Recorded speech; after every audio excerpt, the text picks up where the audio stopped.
All right, I'd like to call the regular meeting of the City Council of Lake Forest, January 19th, 2016, to order. Lake Forest is great.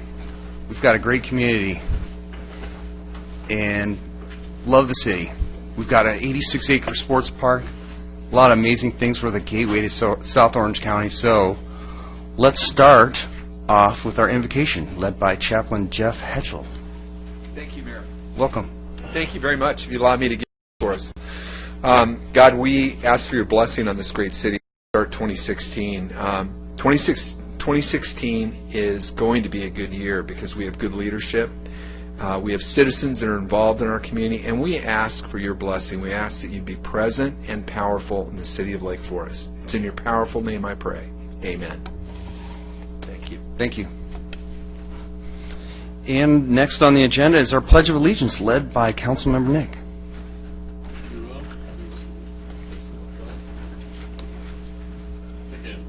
I pledge allegiance to the flag of the United States of America and to the republic for which it stands, one nation, under God, indivisible, with liberty and justice for all. Which leads us to our closed session report. Mr. City Attorney. Mr. Mayor, council members, based on prior direction from the council, the city has initiated litigation in the case the City of Lake Forest versus the Green Room. That is the extent of our report tonight. Great, thank you. Which leads us to presentations. Can I have a motion? I'll move presentations. I'll second that. All right, please cast your ballots.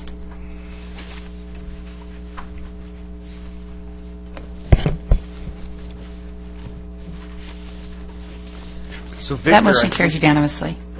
Thank you. So Victor, I think you're the man of honor, and if you can join me at the podium here. Agenda item 2, commendation for Victor Scher as the 2015 Parks and Recreation Chairperson, and the presentation of the Parks and Recreation Commission annual report to Council, submitted by City Clerk.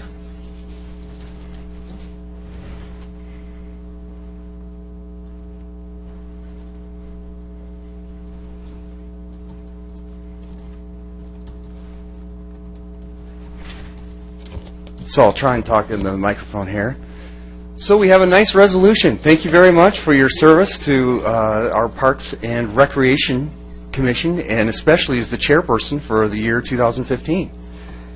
So you were selected by the City Council to serve on the Park and Rec Commission on February 3rd, 2013, and selected to serve as the chair on February 19th, 2015. You've accomplished a lot of things, many goals during this last year. We opened our first dog park in the city, Barker Ranch, appropriately named. We also approved conceptual plans for Portola Park, expansion of the teen lounge and recreation classes, completion of renovations at various city parks, and the launch of the city's inaugural adult softball and open gym programs. So congratulations, thank you for your service, and you have a nice little commendation here for you. Maybe we can get a picture too.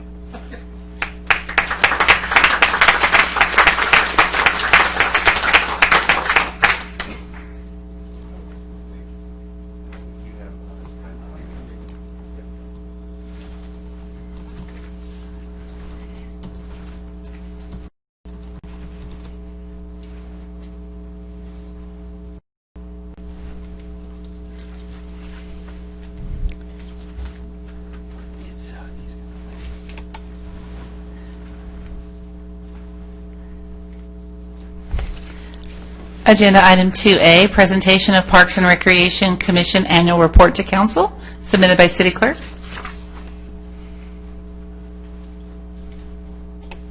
And I think you're on, Victor.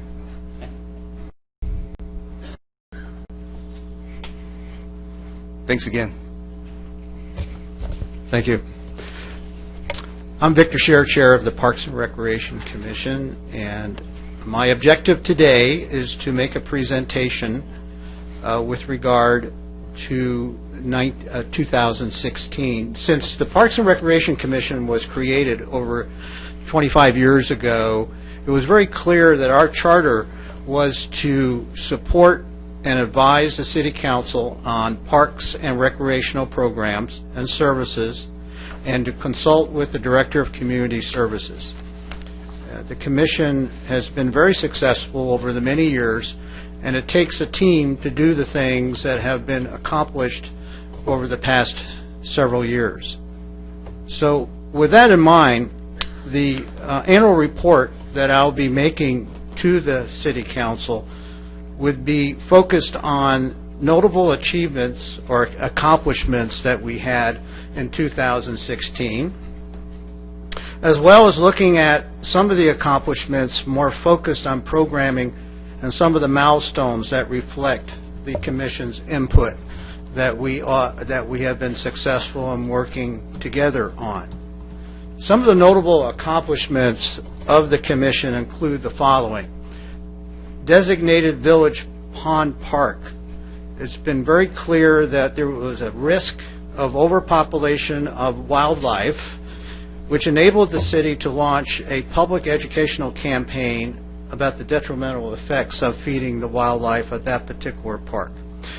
The result of input from the Commission and from the local residents through community workshops and from the staff put together final plans for the enforcement of the city's wildlife ordinance passed, in addition to looking at the renovation of the Village Pond Park, which is now going through the fruition of planning and should be completed as renovated as part of the comprehensive effort to have city parks on a selective basis for renovation, which began in 2009. In July of last year, Portola Park was successfully put together as a conceptual plan, which includes pickleball courts for the first time in the city that we offered this, a volleyball court, an open play area that can accommodate youth soccer, restrooms, and other amenities, including the city's second dog park. These are cherished amenities that, based on input from the community, is well received and available to our residents. The Commission's approval on the conceptual plans in July enabled the City Council to review and approve the conceptual plan at a meeting on October 5th. Staff is currently working to identify a firm to provide final design services for Portola Park. In July, the discussion occurred through the Commission with city staff about recreational fees for the City Council's consideration at a future meeting. Now, recreational fees are intended to generate additional revenue to offset the cost of new sports programming. Later last year in September, the approval of the Community Services Department sports tournament policy. As you know, once the sports park came online, we had a tremendous response from the community with over 100 requests for sport tournaments. This new policy establishes procedures and criteria to conduct future sport tournaments. Tamara's Park. The Commission and the city staff worked very diligently to look at park renovations for Tamara's Park, which is part of the comprehensive efforts to identify various city parks for upgrading amenities. The park is now doing improvements for our disabled population to ensure that proper access is available to them through the American Disabilities Act. One of the areas that we were also very focused on was programming milestones as terms of the impact and looking at programs and services offered by the department. In this respect, the Commission and the staff were very involved in the discussion of how our parks and recreational programs will look into the future. What we're seeing and we're excited about is that we are looking at the growth of many of our sports programs, particularly softball leagues, servicing over 150 teams, if you can imagine. which represents a considerable amount of people involved in these programs. It's one of the largest in the area that I can recall. If you've been to the sports park, you will notice the open gym area that is servicing a number of people who come to the open gym during the week. A wonderful facility. Our teen lounge programs are very popular and growing every year. So you can see how these programs are establishing increases every year, and we're very proud of these programs to support our growth here in our great city. Youth camps, I'm sure you were aware, are offered to our young people and have attracted over 4,000 participants. If you look at the information that's sent to your home residents about all the various programs that are offered for recreational programs, we're getting a tremendous amount of response on sign-ups for these programs. Special events are very popular. I'm sure you're aware of Dino Days. It's patterned after the Jurassic Park theme, a 2-day program. And that has attracted over 2,200 participants, if you can imagine. These type of special events are welcomed by our community and will continue into the future. Let me conclude to say that Lake Forest continues to grow. Our great city has a lifestyle and an attraction to families, seniors, and a variety of folks who really enjoy being here. And we have a lot to be proud of. We're looking forward to the new City Hall that will be coming online in the very near future. More details, I'm sure, will be announced at a future time. And we're looking forward to a senior center and also a performing arts venue, which is very exciting, to offer culture and additional activities to the community. One of the comments I like to make as in conclusion is that all of these accomplishments and all of these activities will not have been possible without our city council members, our great city staff working together and as a team to ensure the execution of these activities. I would like to thank all of the city council members, including the commission and city staff, for the outstanding contributions that they're making. No one person can take credit for what is going on in the city. It certainly does take a village, doesn't it? A city that I'm proud to call home. Thank you.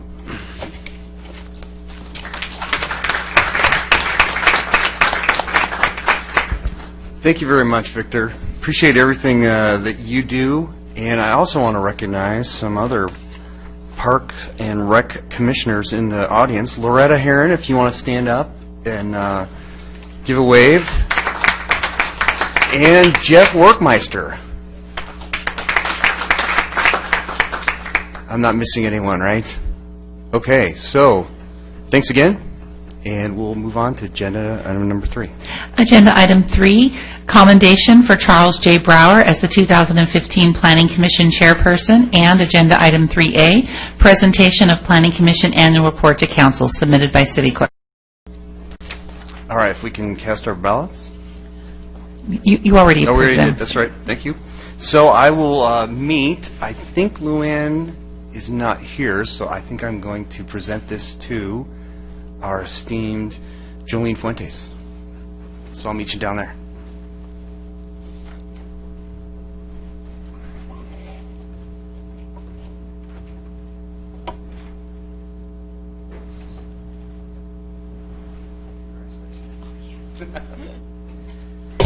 So Jolene is accepting this on behalf of Charles Brown, who recently moved to the Buckeye State for work purposes.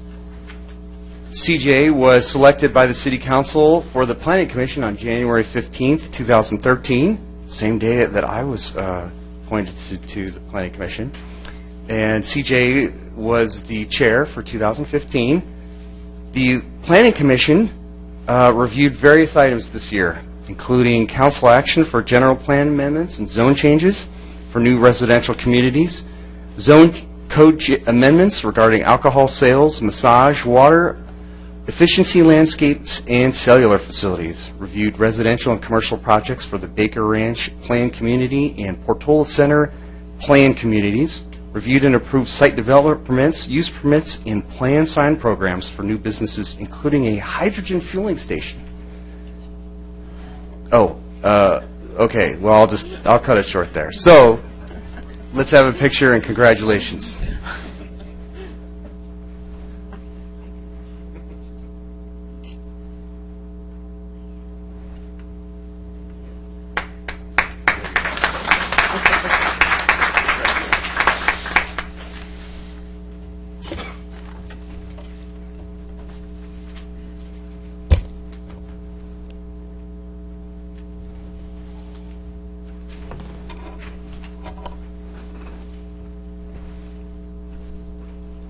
Ready?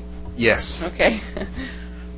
Well, I wanted to thank you, Mayor and council members, for inviting the Planning Commission to come and review our year with you.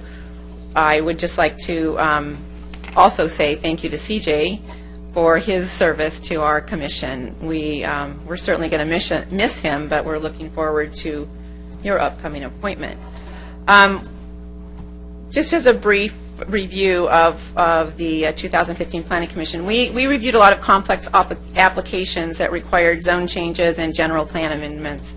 And that would include residential units at Encanto, Parkside at Baker Ranch, the Portola Center, and then the approval of the zone change to clarify uses in business parks and industrial parks near Aspen and Cañada. We also reviewed city regulations and approved a zone change to amend the city's massage regulations. We conducted workshops on actually it was 3 workshops on cellular regulations to clarify the city's process to make it more user-friendly and provide better service to our residents. Then we had some major projects in the Baker Ranch community, where, of course, you all know that there's about 2,400 homes that are tied together with trails, parks, and recreational amenities. The Row and the Courts, Crestline, the Landing, Baker Ranch Commercial Center, which is really looking to be an exciting place, and then there's the Goddard Preschool. And I think we can all agree that Baker Ranch is really turning out to be a great asset to our city. Coming up, we're going to be reviewing a lot of projects in Portola's Center Plan Community, the Oaks and the Oaks model home signage has already come through, but that's going to be part of our focus in 2016. We looked at site development permits and use permits for businesses moving into town, which is always a fun day or a fun night at Planning Commission when we see new businesses coming into town. And we approved the Blue Fig Hookah Lounge, and I hope you all will try that. It's just right up the street up there. Angel Farms Hookah Lounge, which is just an addition to the Angels Farm Market. And then we brought Extreme Dance into a new location, and then there's the Volleyball Club on Icon, and then, of course, the highlight, which Andrew already spoiled, the hydrogen fueling station on El Toro Lake Forest Drive. And then Avia's El Ranchito came to us with an exterior remodel, and then there's the Milestone Academy preschool at El Toro and Whistler. We also saw a lot of really exciting planned sign programs in Baker Ranch and beyond, and whenever they would come to us, we were always really impressed with their innovation and their attractiveness. So it's especially the developers when they come with their new home signs, the clever logos that they provide for us to approve, and just what they're doing out there in the community to promote Baker Ranch and promote our other businesses in our city. It's exciting to see. So that kind of sums up our 2016. I hope I didn't forget anything, but I think it's important to note that at every meeting and at every opportunity, we try to thank the staff, because what we see when we are presented with our staff reports, it's just an excellent job of detailed reports that help guide us through the entire commission, through the decision-making process. So we would like to thank the City Council for providing us with such an excellent staff, which of course is headed by Gail Ackerman. So thank you very much for this opportunity. And thank you for your comments. And we do have a, yes, I think we should. And I see only one more planning commissioner in the crowd. So Robert De Almeida, if you can stand and give a wave. Am I missing anyone else? All right. Well, thank you both for your presentations. Very good. So I think on the agenda next is the report from the student liaison. And I am not seeing her. So we will move on to convene the successor agency. At this time, the successor agency to the Lake Forest Redevelopment Agency will convene concurrently with the City Council. So I'd like to call the successor agency to order. Now, the moment everyone's been waiting for, the public comment section. Members of the public can address the City Council at this time. Your comments are limited to 3 minutes. Please complete a request to speak form at the door, and when you're called to speak, you'll see 3 lights. The first is the green. When you have 1 minute left, the light will turn yellow, and when your time has expired, the light will turn red, and you'll hear a buzzer. Madam Clerk, do we have any requests to speak? Peter Van Voris, followed by Tom Cagley. Welcome. Thank you all. So it's Peter Van Voris. I am a resident of Irvine. Mr. Mayor, City Council, I'm here to talk about Councilman Gardner and his apparent conflict of interest that I noticed. So in February of 2014, the Lake One HOA submitted a claim for damages against the city, alleging that rock, soil, and other debris were transported through the city's storm drain system and deposited into the lake, necessitating dredging. Also in June of 2014, the city issued a notice of violation and administrative compliance order to the HOA alleging, among other things, that the HOA had made illegal discharges and illicit connections to the city's storm drain system.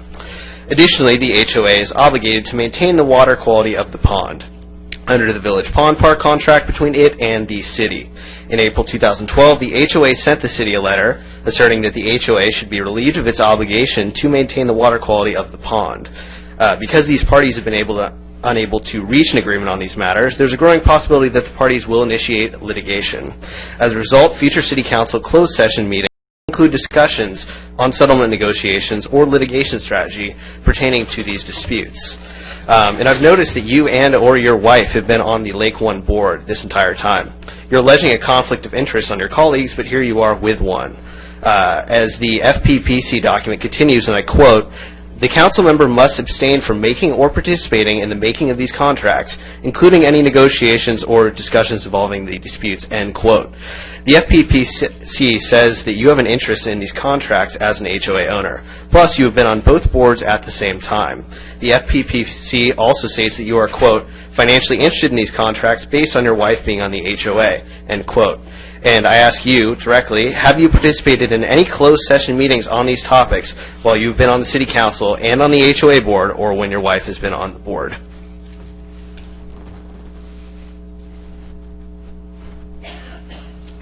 You can respond, or we can go to the next speaker. On advice of the city attorney, I did participate in one meeting, and then upon advice of the FPPC, I recused myself from the second meeting. So in both cases, I did what the law said. In both cases, I don't believe I had a conflict. Thank you. Tom Cagley, followed by Andrew O'Connor.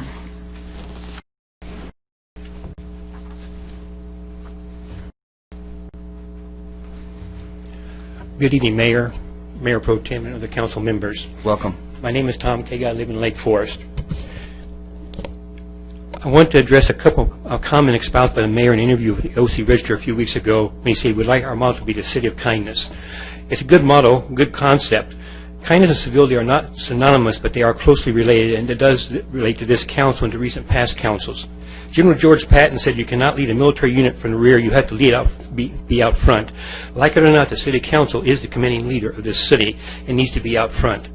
However, I want to review some actions that, in my opinion, are the opposite of kindness and thus civility, and certainly not leadership. Kicking the can down the road. If this were an Oscar category, Lake Forest would win it almost every year. The chairman of the Parks Commission gave a great recap of things that have been going on. If you listen to the time frame, over 2 decades they've been trying to get a dog park, and they finally got one a few months ago, and they got one more coming. The Village Pond Park, as everyone just talked about, has been a mess, probably a health hazard. And yes, they're planning to take care of it, but it's way down the road. Nothing ever comes to fruition or completion. Excuse me. The Saddleback Road design was resisted by the members of the City Council until the members of Portola Hills finally served most of them, a number of them with recall notice, and all of a sudden they could have a public meeting on it. That was way too long, and again, it was kicking the can down the road. The delay in providing a senior center. This city's been around for 25 years and no senior center. That's ridiculous. Not providing citizens the best candidates for commissions and committees. It's great disservice to the city when unqualified individuals are appointed to commissions or positions, which by the city's own rules would be best qualified candidates. A few years ago, Councilman Voigt said he is supporting the Planning Commission because of a best friend relationship, and he was invited to annual 4th of July celebrations. That's hardly justification or a requirement to be appointed to a commission. Not supporting necessary programs that benefit the city. Meals on Wheels.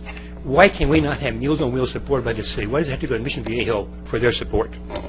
I'm running out of time. I admit my prejudice to this, but over time I've lived in Lake Forest. I've attended 5 or 6 fundraisers every year held by the Wake Forest 2 Women's Club. These functions have given between $40,000 and $45,000 each year to support charities in this community in South Orange County. I've only seen one councilman there, Dr. Gardner, at any of these events I've been to. You may have been to some I haven't made, but I haven't seen anybody there.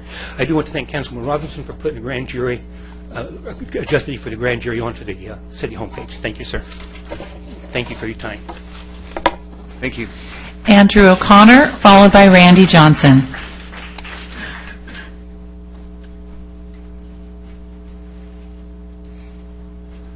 Madam Clerk, you can confirm that the information is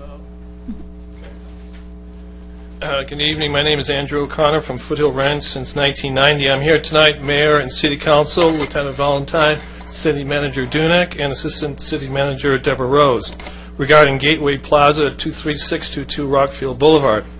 I have exhibits with my packet. The first one is a claim I'm filing against the City of Lake Forest for $332 for a traffic violation on October 7th citation number.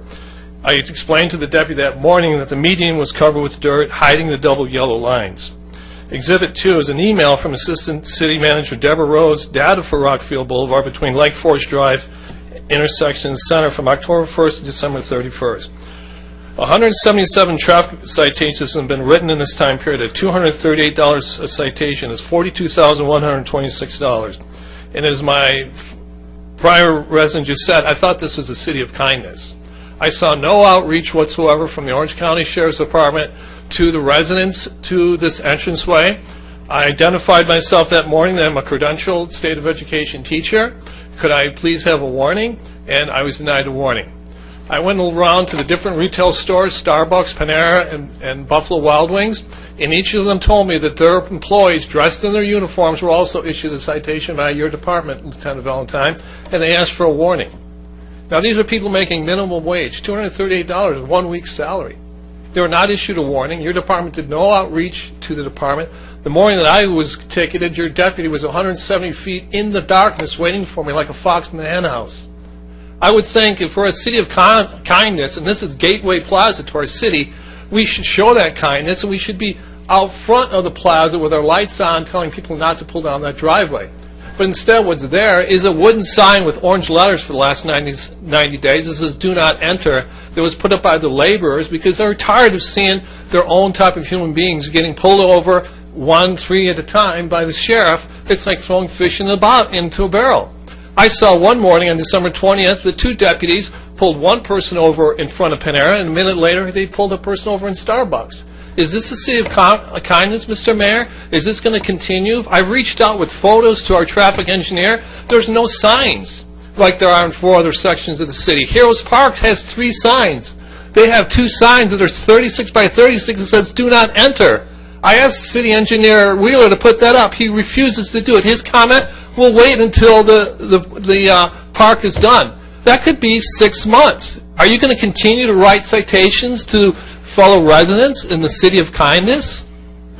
I asked for a proactive approach from our Sheriff's Department to reposition their officers at the front of that driveway with their lights on, signaling people not to enter.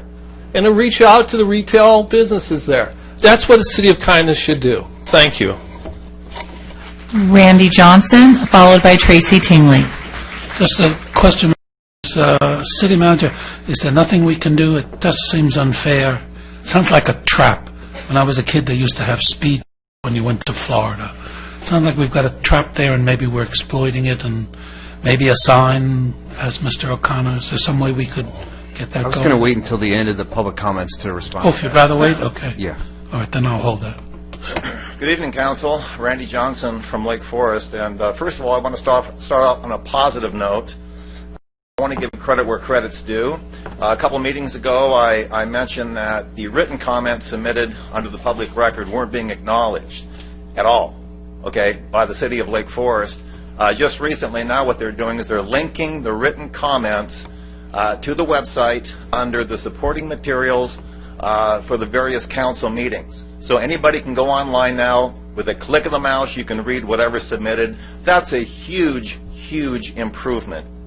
And credit should go to Stephanie Smith for making that happen. Okay, let's get to the negative part now. I'm here tonight to talk about the County of Orange construction schedule for animal shelter. In fact, talking about written comments, I submitted a 2-page written document to you along with the schedule that was issued by the County of Orange. This schedule shows the various steps in the project that are supposed to take place and in logical order, in sequential order, when you're building something new. And a couple of the initial steps are acquisition of land. Acquisition means the legal acquisition of land. In other words, the transfer of the land from the South Orange County Community College District over to the County of Orange, and so they have the land, they can say, now it's ours. That has not happened, and the deadline date was January 1st, 2016. So they're well overdue, more than 2 weeks late on that. How can we trust this county? How can we trust these people? They continuously give us misinformation. They continuously break their promises. And now here on the construction schedule, they've already broken another promise. And the CEQA evaluation that's supposed to take place, that's supposed to get approval by the state of California, hasn't happened yet apparently. That hasn't been approved. The negative declaration hasn't been issued or hasn't been approved. You know, and that's another step in this project. What's going on here, folks? You're going to turn over $1 million of our money to the County of Orange, okay? They're going to continue to hoodwink us, and you're going to have a lot of egg on your face by the end of the day. This is absolutely disgusting. This should not happen. And would you enter into a business partnership with somebody like this for your personal, like if you want to build a home, okay, with a contractor? Would you give $1 million up front to a contractor like this that continuously breaks promises over and over and over again? Of course you wouldn't. Why do you do it to me and why do you do it to them? It's absolutely reprehensible. And why aren't you calling the County of Orange out and saying, why aren't you getting these things done on time? It's disgusting. Tracy Tingley, followed by Margie Matzel. Thank you for your comments. And by the way, Mr. O'Connor, I don't know if I said thank you for your comments too, wherever you went.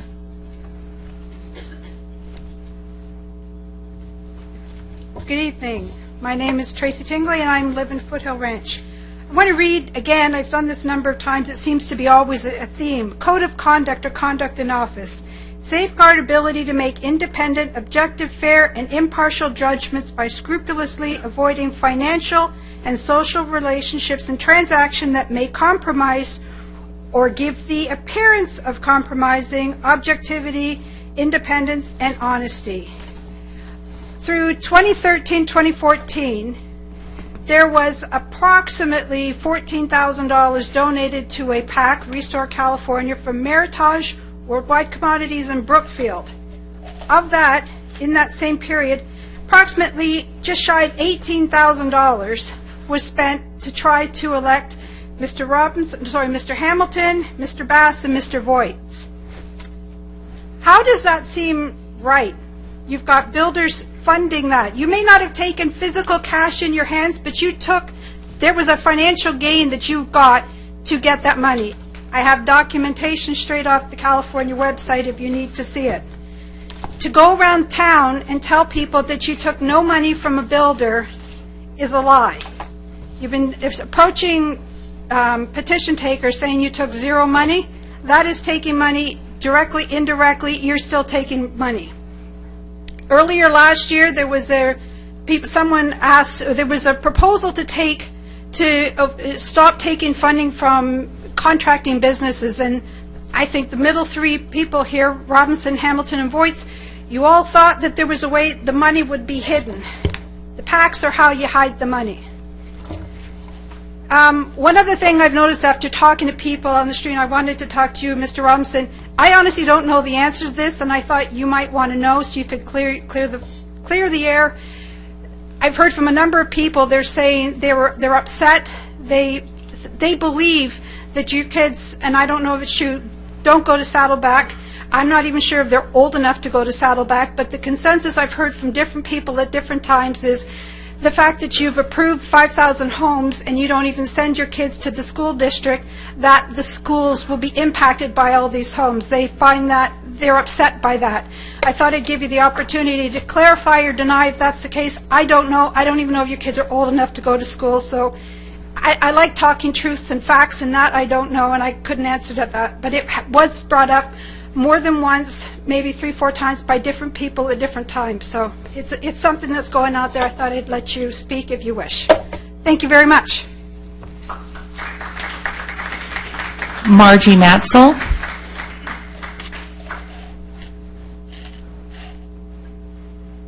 Thank you for your comments.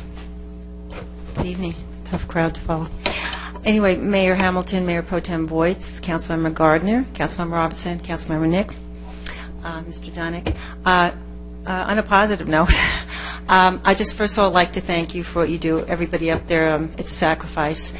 I had somebody very close to me that served for 20 years. It's a sacrifice, and I appreciate what you do. On a personal, I'd like to thank Mayor Hamilton, who was very eloquently spoke to our Kiwanis Club last Friday. Mr. Gardner is a member, and Mr. Voights. He answered, some tough questions. He knew all the answers, being the mayor only for a few weeks, and they really appreciated it. We're still getting comments. What a great job you did. They're very honored to have the mayor there. And I want to thank you. He gave up personal time that morning with his daughter, and I asked him if he could change, but he said no. And just thank you very much. Our Kiwanis Club appreciates it, and thank you very much. We'll make a comment. Thank you. Sure. Thank you. We've had no additional requests. Oh, we do have someone coming forward.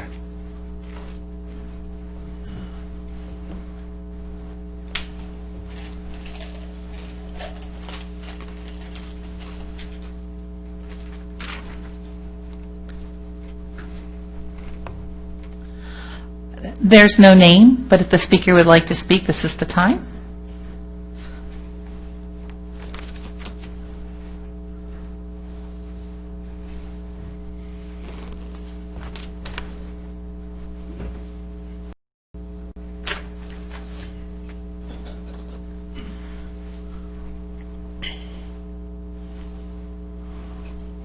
Good evening, Mr. Mayor, fellow council members. I'm curious whether how many council members have fulfilled their ethics training. If I could see a show of hands. Could you state your name? Oh, sorry. My name is Rob Glenn, a resident of the city of Lake Forest. I'm here about the ethics, Assembly Bill 1234. I'm curious how many council members have done their ethics training on the current council. If I could see a show of hands.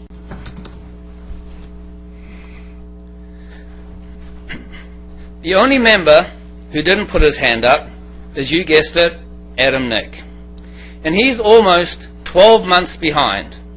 In actual fact, on February the 15th, he will be 1 year behind. I'm actually starting to see a trend where Adam stands up for an issue and then forgets it applies to himself. First case in point is the political campaign sign fiasco, where he initiated stricter laws, but he himself was caught by the sheriff for taking his colleagues' campaign signs. In this case, particularly, he requested stronger ethic laws. And the record has, he needs a code of ethics that has teeth.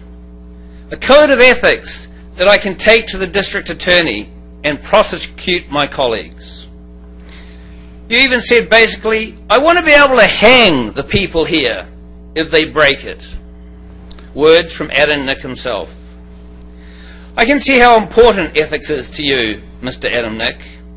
So it's really baffling to me why you haven't taken your ethics course like the rest of your colleagues, as defined in the California Assembly Bill 1234.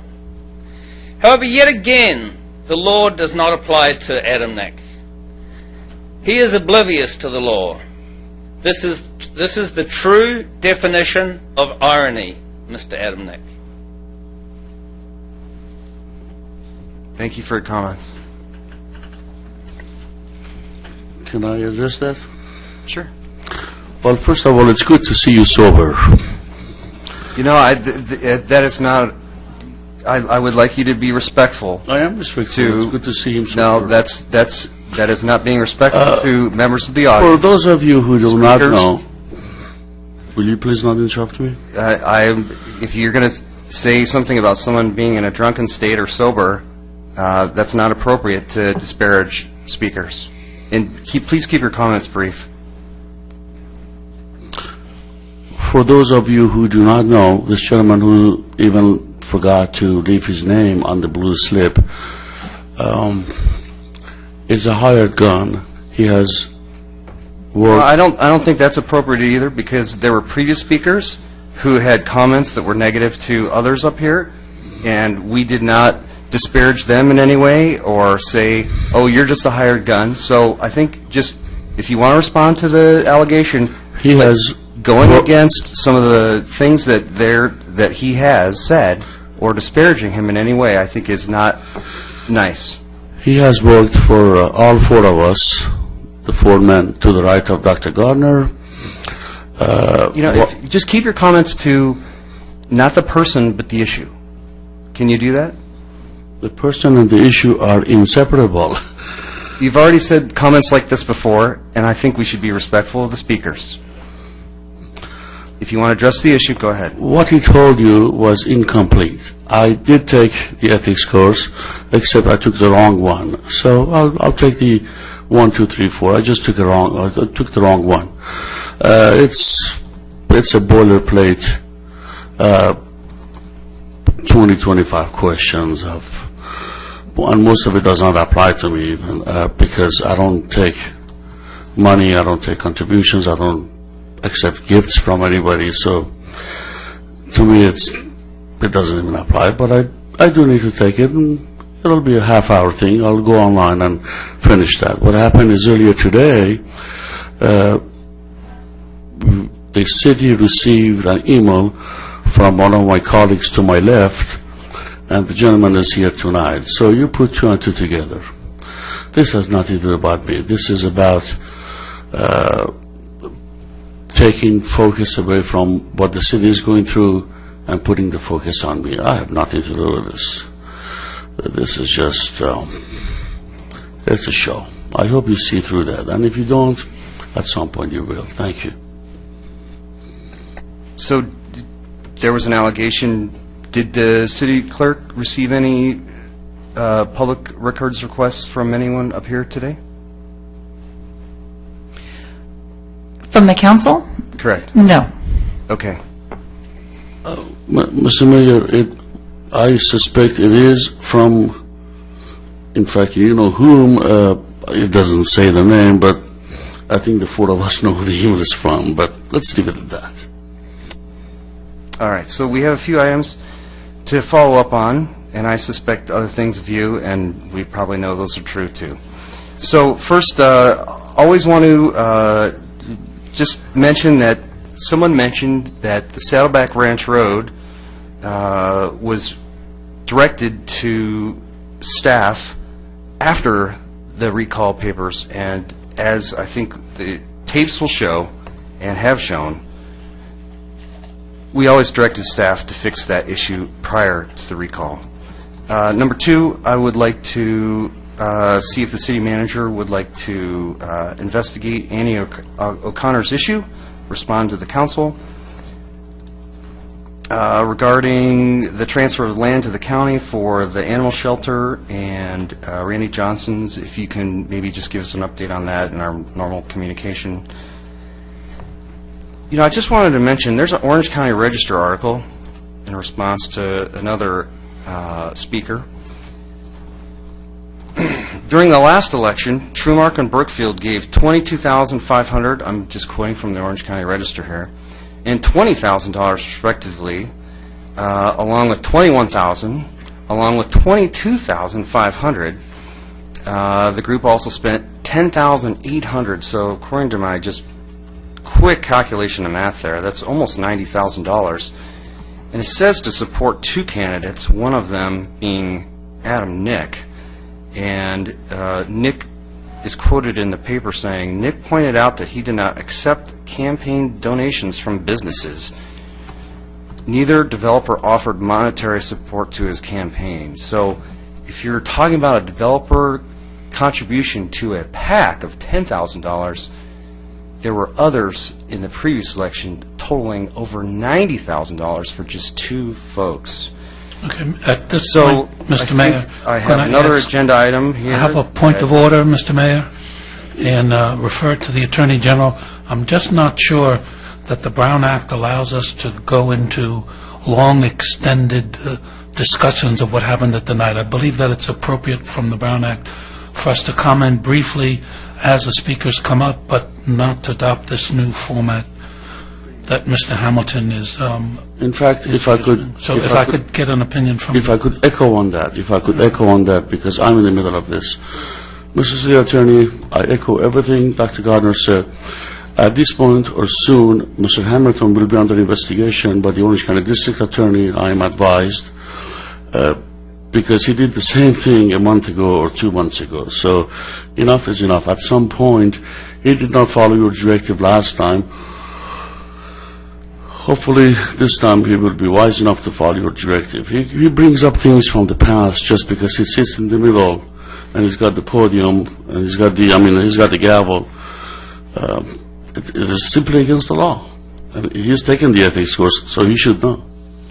Mr. Mayor, council members, the Brown Act allows a brief response by each council member to public comments. We have discussed in the past that brief response should be around 2 minutes. In the past, that brief response has been permitted after each public commenter. When that brief response happens, either directly after the commenter or after the comment period, is a procedural ruling that the chair of the meeting is entitled to make. As long as the comments that are made, again briefly within that 2-minute window, pertain to the issues that are raised by the commenters, then they are within the bounds of the Brown Act. All right, so these comments have been brief. So last on my list was to mention that at the Kiwanis meeting that there was an issue of El Toro, the intersection of El Toro and Trabuco, and so city staff, the high accident rate, I think that was mentioned in a recent article, and staff is also looking into that. So with that, we can move on to agenda item number 4. I'm sorry. Other people may want to have comments. So, quite frankly, for my own sense of continuity, I'd rather that when we had comments, it happened right after the person talks, rather than the summary at the end. And I'd like to follow up, as I tried to before. Is there anything we can do to put a sign up there so that our citizens, by the hundreds, as much as I like the revenue for the city, it just seems in that particular instance it doesn't seem fair. Can we do something about that? Mr. Members of the Council, as it relates to that particular intersection, I'll have to spend some time with the staff, the Sheriff's Department certainly, and our Public Works staff about that issue. That driveway has always been there. It's a right-in only. It's always had a prohibited left. Is that true? My recollection is perhaps wrong. You want to correct me there, Mr. Wheeler? That'd be fine to do. Left turns are not allowed in it, but it's not expressly a right turn, and de facto it is. But you can turn right into the... Absolutely. Right. Correct. Okay, there's no signage that says right only. But if you can't Sorry turn to the left, it means it's right only. De facto right only, correct. Fundamentally, yes, okay. I'll take your explanation of what de facto means in that instance. But fundamentally, we'll take a look at that and see whether or not there is some additional signage that might be perhaps more useful to ensure that people know that they can't turn left across a double yellow line. But I think all drivers probably know that. But we'll take a look at what's out there, and we can certainly report to the council what we find, and if you care to discuss the issue further at some point, you certainly could do that. But we'll take a look and let you know. Thank you. Also wanted to follow up with Mr. Johnson's comments about trusting the Orange County Animal Care. In that this group, I think about a month ago or 2 months ago, I reported that they were falsely reporting the rate at which they were killing animals by including dead animals as part of their admissions, which made their euthanasia, and it's crazy. No other shelter in the United States does that. And I'm happy to report that subsequently they no longer include dead animals in their euthanasia rates, and that, of course, euthanasia rate goes up. Because of that, they kill 10,000 animals a year. So your point about how much can we trust them without scrupulously following them is a good point. Thank you. All right, I think we are on to the warrant register. And I will move that item. Make a motion. Okay, I'll second. Council members, please vote.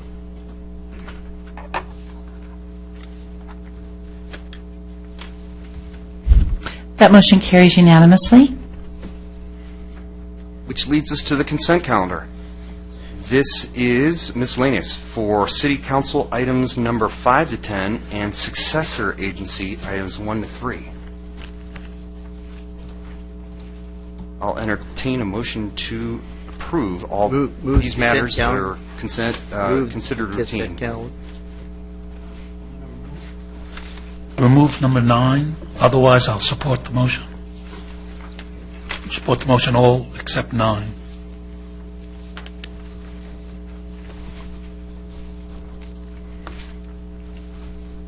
So we have a motion? Well, that's a substitute motion, too. Yep, substitute motion. Second? Second. All right, council members, please vote.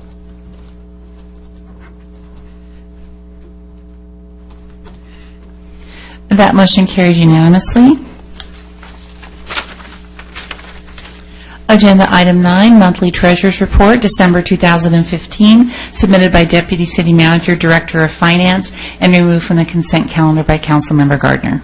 And I just had a comment to thank Mr. Neves. If you read that report, you'll see that our interest rate is up to 0.63, which all things considered is pathetic, but that's almost, it's double what it was at this time a year ago. So, almost triple. Okay, so it's a job well done. That was partly Mr. Hamilton and I and Mr. Neves and Mr. Dunnick sat on a committee where we redid this, and so almost a triple. Great news.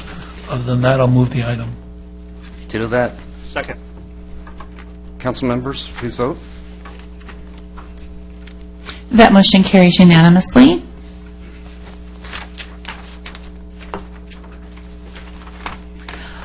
Which leads us to discussion items. Agenda item 11, discussion and possible action regarding quarterly reports on city crime statistics submitted by City Manager.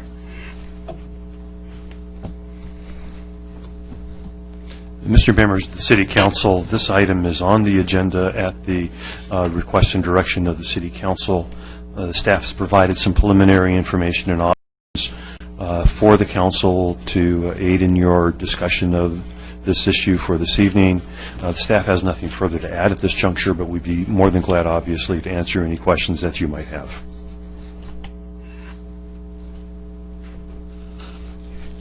Do we have any speakers? Randy Johnson, followed by Jim Reichert.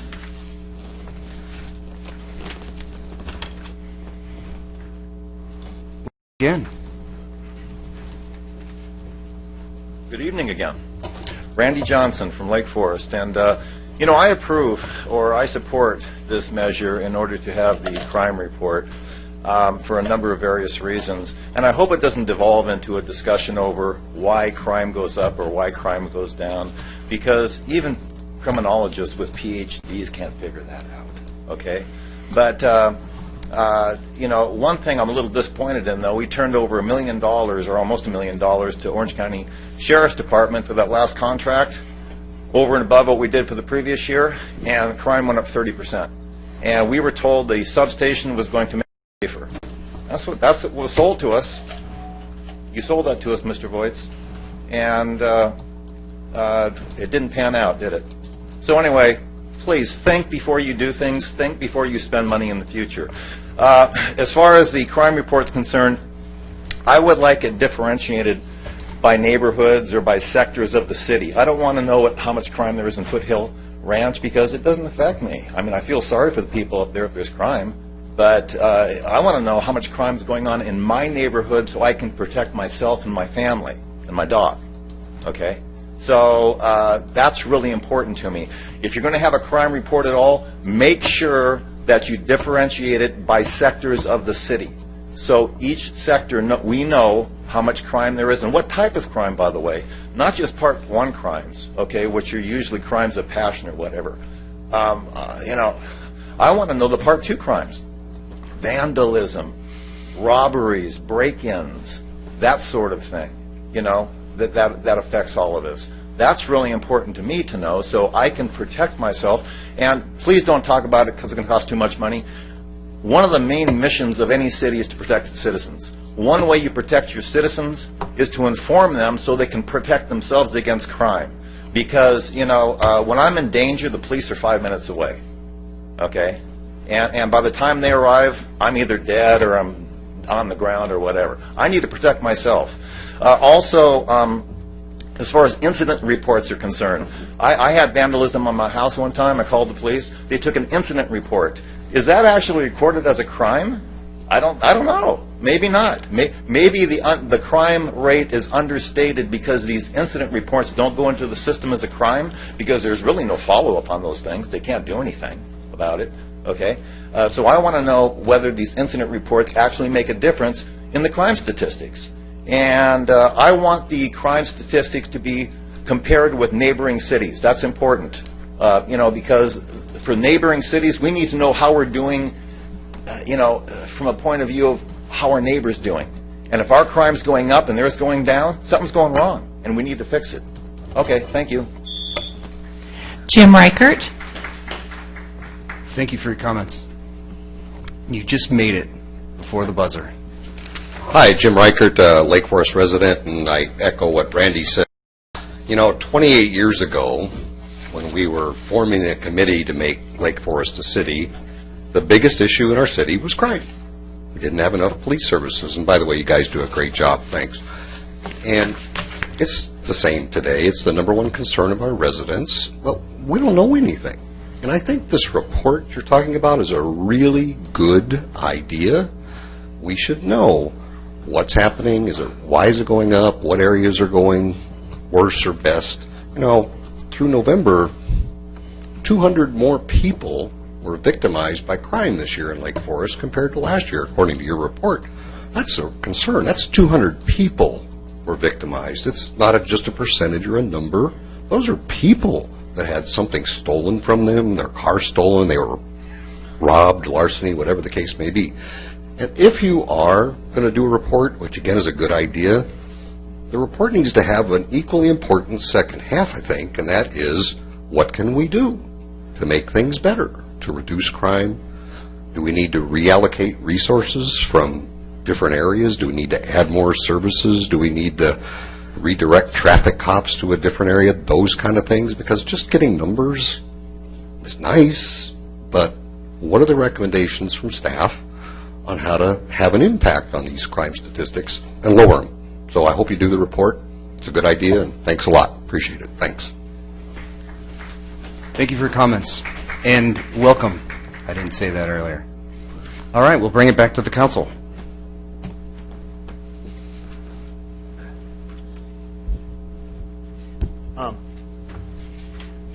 of the three that are here, Lake Forest Crime Report, we actually do that now, but we don't include Part 2 crimes, which are the lower category crimes. I think expanded Lake Forest Crime Report, yet the quarterly comparison to selected neighboring South County cities is a intriguing thing, because the fact is, as much as you don't want to conclude what our crime rates are going, why they're going up, or what's causing them, it's nice to see what's going on around us, because the fact is, what's going on in the state of California is a statewide issue. Crime is going out, and it's partly to do because of some bad laws that are on the books.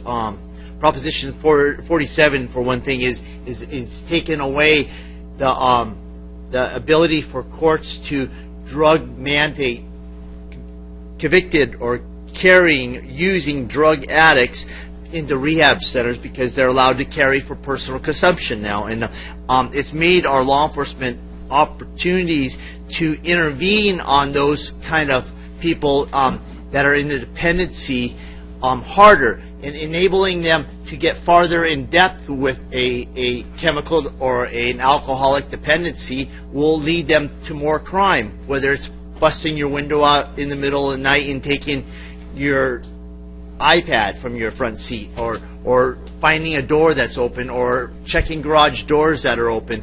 These kind of things are on the rise, because of the fact is that I think that there's a rise in addiction out there because of the lack of the ability of the court systems to intervene in people that actually need drug rehab.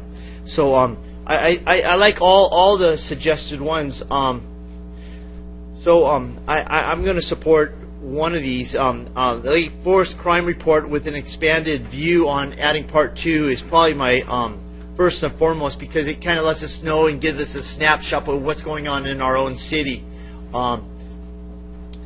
Regionalizing it and making sure that we identify, I think that, Jim, that was a great idea, because that as we look at that in our neighborhood watches and our communities, I think that it's nice to know what's going on in our vicinity. And I know a few years ago there was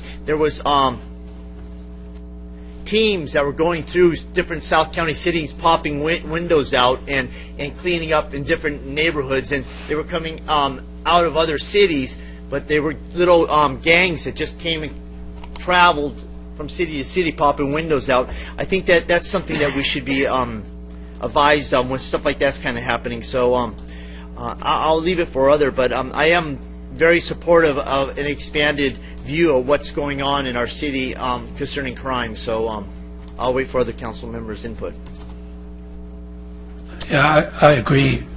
I think I was the one who originally asked for the report, and Carla did a very good job, or I don't know if that was you, Chief Valentine, or both of you together, did a good job on that. I agree with Councilman Voigt. We should do the limited expanded version. Also like the comments about neighborhoods. The planning people do a code enforcement report, which you do by, 5 neighborhoods, or you have like 5 breakdowns or something like that. I find that very useful when I look at the code enforcement. It's probably even more useful when we look at crime, because I agree with Mr. Johnson. In some senses, if you live by Rockfield, you're not so much worried about Foothill. So if we could do that by neighborhood, that would be great. And if this was Christmas and I had my complete wishes, I'd go along with what Jim Reichert had said, a little narrative rather than just the statistics. I don't think people understand statistics maybe as well as many others do, or handle them well. So I think it probably needs a little narrative. Now, I don't want you saying we're going into this area tomorrow to look out, so I don't want you giving away strategic issues, but some narrative which might also include, and I thought that was a very good comment from Mr. Reichert, and this is what we could do. If the area around here is having a lot of car burglaries, lock your damn cars at night. What are you doing? This is just some kind of commentary, not so much on what you're going to do, but what people could do to deal with those. And then, I think your estimates, I have done these kinds of crime reports myself. In the past, I have worked with police departments, and I have done this work myself. I think our estimates are a little too generous. I think probably once you're going, it's pretty easy. I think these are more, the time estimates are more what it takes to set up a template to get it. But once you're rolling, then you're just plugging the numbers in. I don't think it's as time intensive, but certainly if it turned out to be, we don't want police or people off the street doing reports instead of this. If it turned out to be burdensome, I think, I'd like you to come back and say, hey, that's just not working out, it's taking too much time. But I'd like to see us at least start off trying to get the whole thing and see what that amounts to. But I will say the setup is a lot more intensive. And in fact, if you want it, I'm happy to help with the setup. So if that would help you do it better.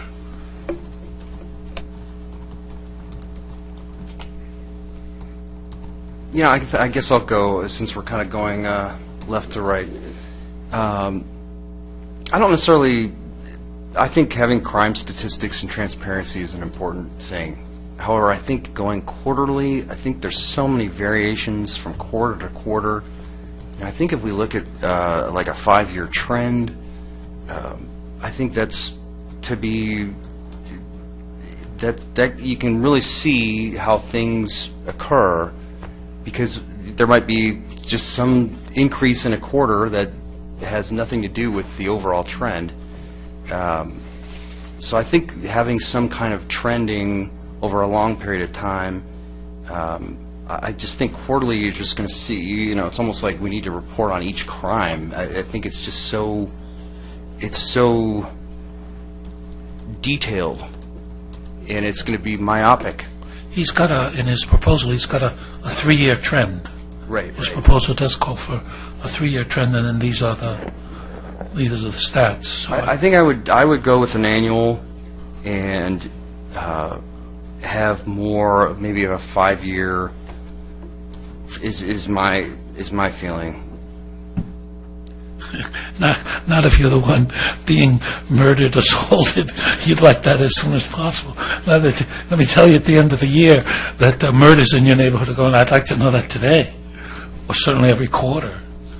Well, that's true, and I think the Sheriff Department has been partnering with agencies and websites. You have a partnership with Nextdoor to help report crime things, so there are opportunities out there already.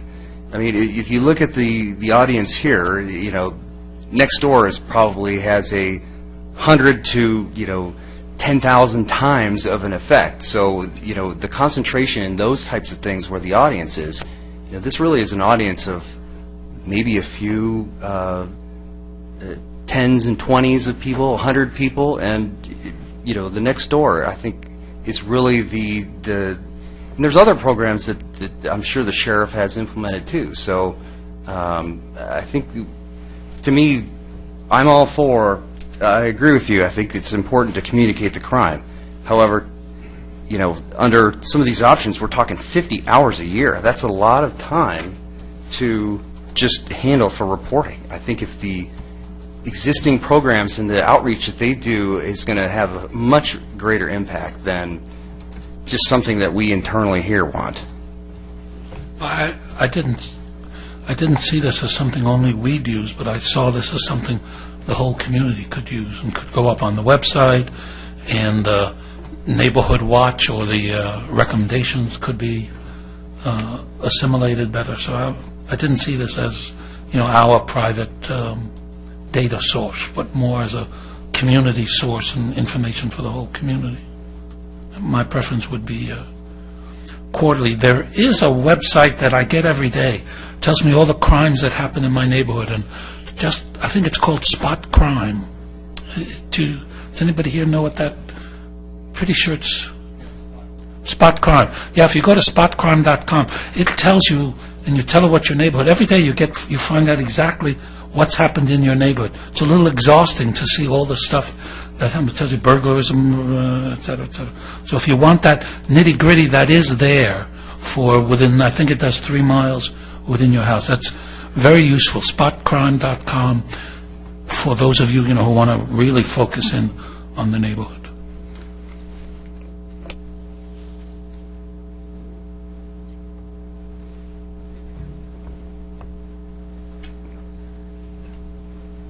Do you have anything?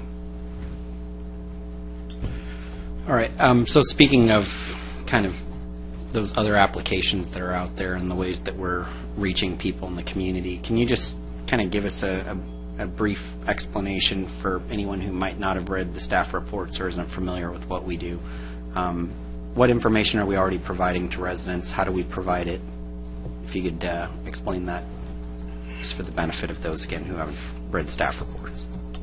Certainly, Mr. Mayor, members of the council. I'm going to turn it over actually to the chief and to Mr. Tomaino, who prepared the report, to give you an idea of what we're currently doing, but I also think maybe perhaps what the Sheriff's Department might be doing in addition to what the city does.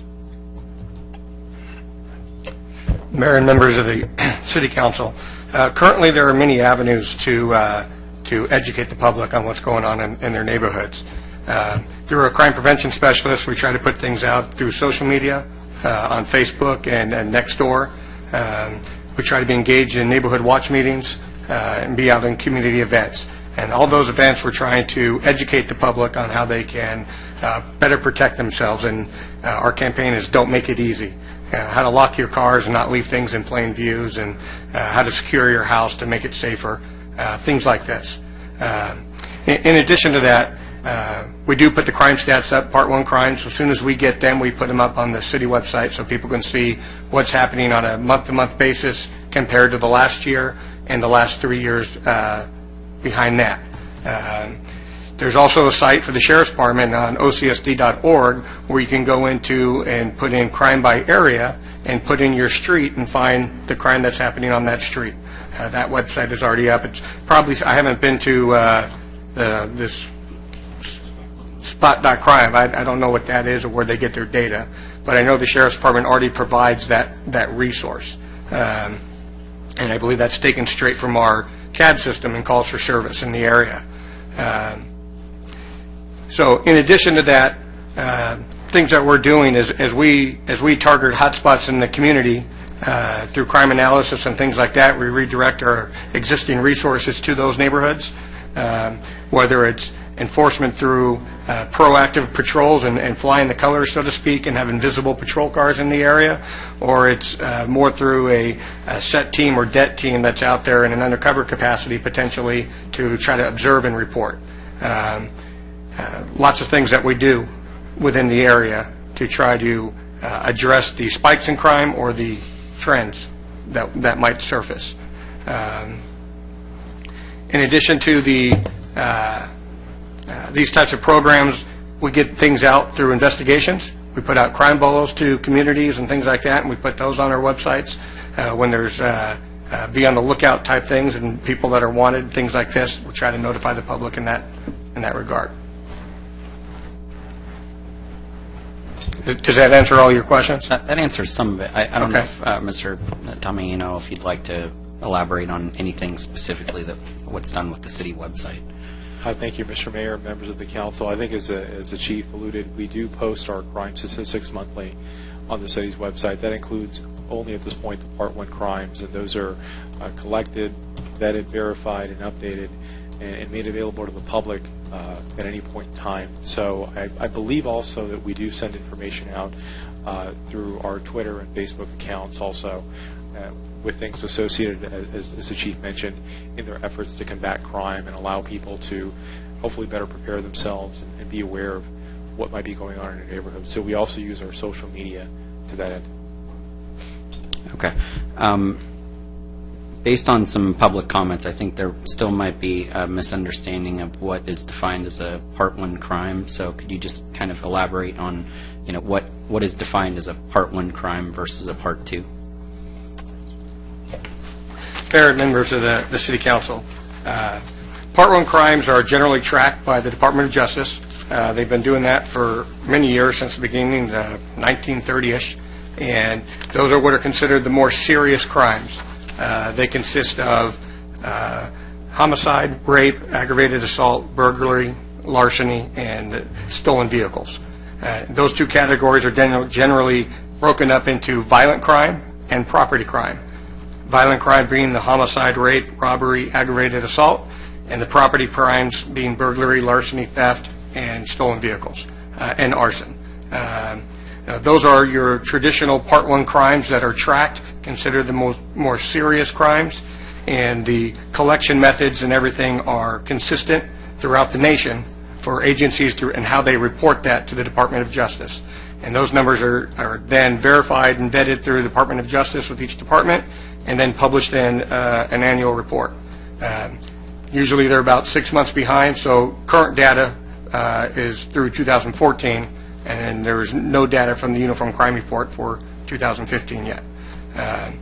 Now, your Part 2 crimes, kind of more of your lesser, I hate to say lesser crimes, because depending on who you are, it's the crime of the century if you're the victim of a crime. But according to the DOJ, they're lesser crimes.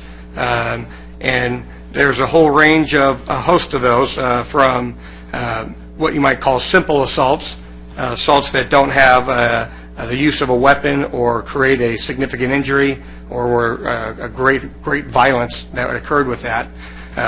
Forgery, embezzlement, receiving stolen property, vandalism, driving under the influence, weapons violations, narcotics violations, disorderly conduct, liquor law violations. I can go on and on. There's numerous there that are considered a Part 2 crime.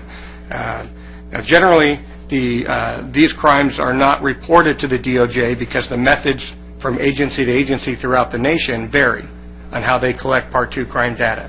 And so the DOJ currently only collects arrest stats for those Part 2 crimes. If somebody was actually arrested for it, then they collect it and track it. Whereas Part 1 crimes aren't arrests, they are simply the report of a crime. So if somebody, for instance, reports a robbery and later it turns out it was unsubstantiated through investigation, it's still a report of a crime. If that makes sense. Your Part 2 crimes vary from agency to agency depending on how they want to document the incident.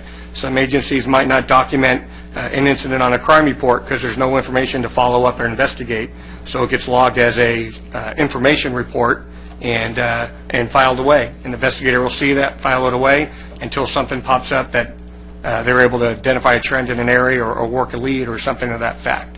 So the data and how it's collected is inconsistent from agency to agency. Okay, thank you very much.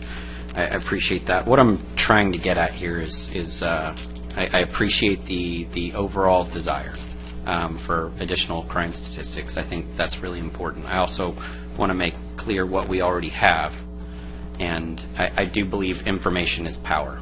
So from a law enforcement standpoint, I know the preference is probably always that whenever possible, we wait for law enforcement to arrive. At the same time, I do have probably a slightly different perspective that in the meantime, in those few minutes, you want to be able to have some way to act. Now, statistics help you understand maybe what's going on in your specific neighborhood, help you be prepared for certain things. That information does. I think that's all really important. The information is only as good as the person who does something with it. So it's kind of like a tree falling in the forest. Does anybody hear it? Or if no one's there, does it make a sound? Sorry. And, so if we put information up on our website, but no one ever reads it, then it's essentially irrelevant. If we have crime statistics that are put in a staff report for us quarterly or annually, but other than the 5 of us looking at it and reviewing it, if no one ever does anything with it, it's essentially irrelevant.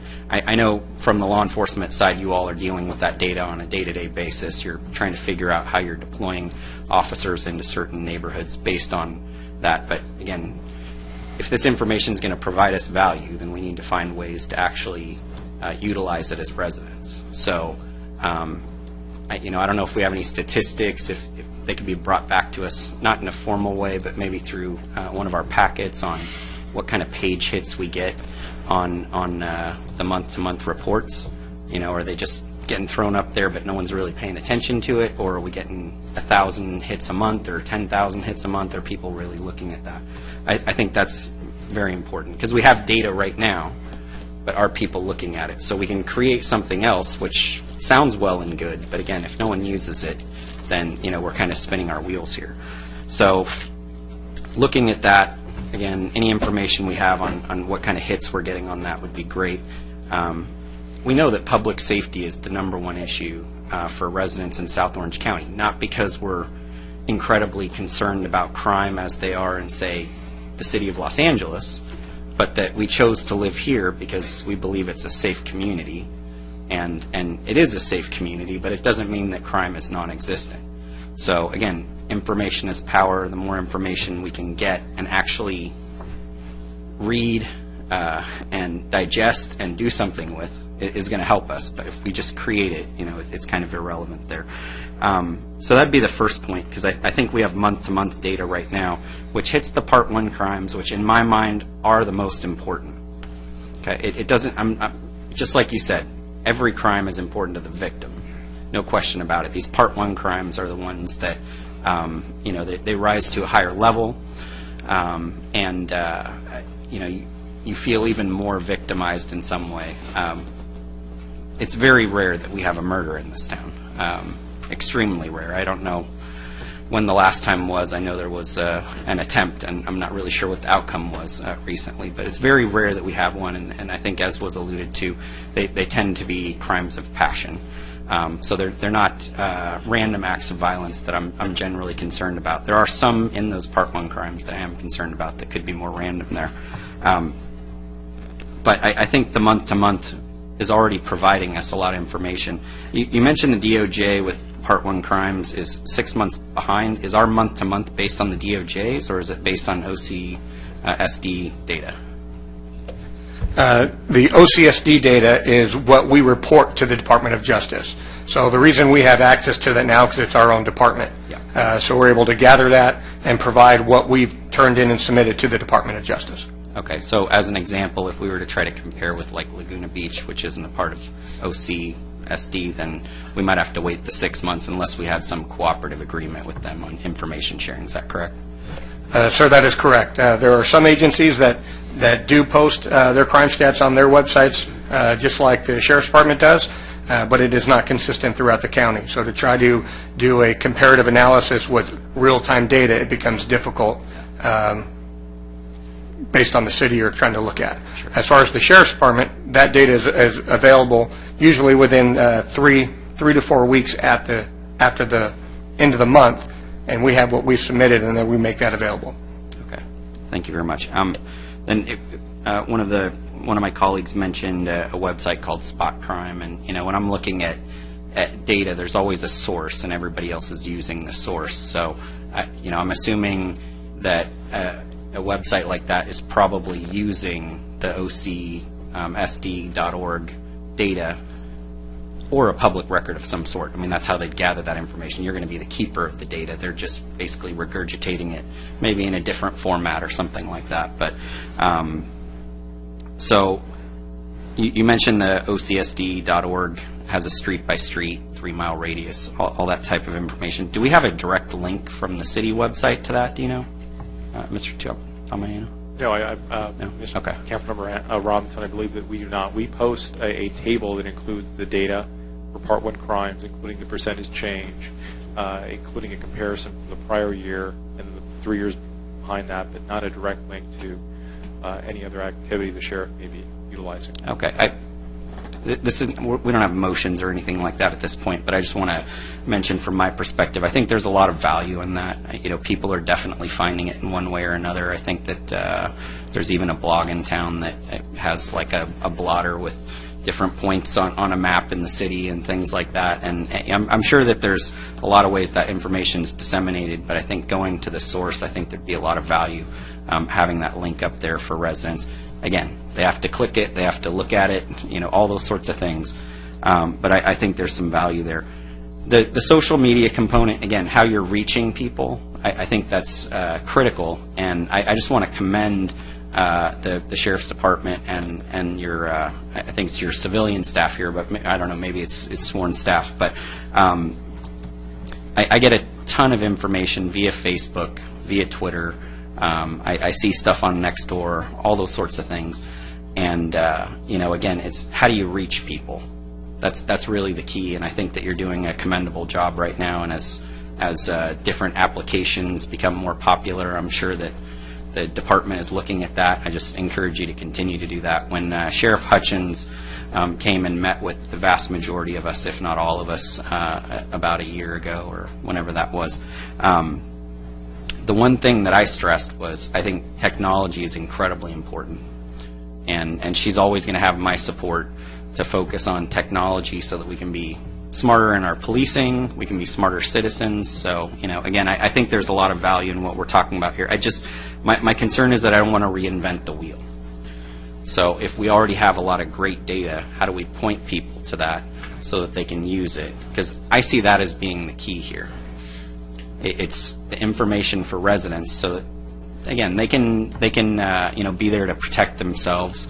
Not that, sometimes you're less than 5 minutes away. You might be a minute and a half away, but they can kind of, it's that self-awareness, I guess, is the better way of putting it, rather than protecting themselves, but just being smart with knowing, hey, this kind of activity might be happening in my neighborhood.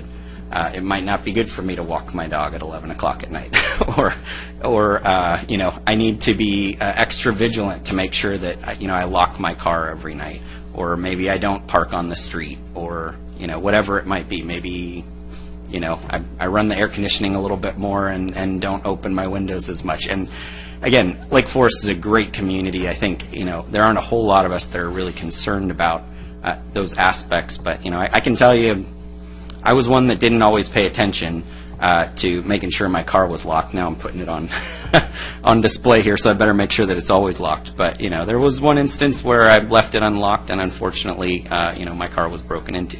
I became much more vigilant. And as that happens, I know there's been a lot of communication. I see it all the time. The catalytic converter kind of stuff. We saw Facebook. We saw Twitter. All those types of ways to communicate to the community. And there's a lot of value there. But so with all that said, I'm still trying to figure out, are we trying to reinvent the wheel here, or can we use existing data that we have? And I know that Councilman Gardner initially brought this up, so I just probably posed the question to you. I mean, what do you think of the city's data that they're providing on the website right now, and how more robust do you think that it needs to be? And if we included like a street by street with the OCSD.org information, would that help address some of that? What would still be lacking, based on all of that? Yeah, I thought those were very good remarks and very thoughtful. Because there's no point in us having data that we can't get some value out of. I mean, apart from the value to us, but more value. It would be of some value to us, but, how could we milk it better? And then, again, what you said, there are so many other data points out there. Are we reinventing the wheel? And then I'm thinking, well, there are all those data points, but there's really no central place that people can go and get it all. The spot crime here, this there, that there, that there. And then I'm thinking, I'm going to go through, my thought process while you were talking. Then I'm thinking, okay, well, maybe then, what we should be doing is changing that web page and committing to making that the one source, making that such a dynamic, important page, links to all those other things, but that page in and of itself would attract people. And then I'm saying, okay, well, we're not in the web marketing business and driving traffic to websites, so what are we investing in that? And then I'm saying to myself, as this corner to this corner is saying, yeah, but it's public safety, so maybe we should be investing, that's not a bad, having your streets cleaned is one thing, maybe we shouldn't be the center of street cleaning in the world, but public safety, maybe that's not a bad investment, that we take what is out there and we take what we could add to that and make a really dynamic page that would be people's, one source. If I want that, I've got this, but then if I want this, I can link here, I can link there, I can link there. It's a much more ambitious idea than I originally had, but, your point I thought was well taken. There's no point in going to this effort if we can't use it, and there's no point in replicating other stuff that's out there. So perhaps, and I don't know, your abilities in driving traffic to websites, and I don't know what our capabilities are, but that wouldn't be a bad thing for us to invest in. And going back, maybe we should ask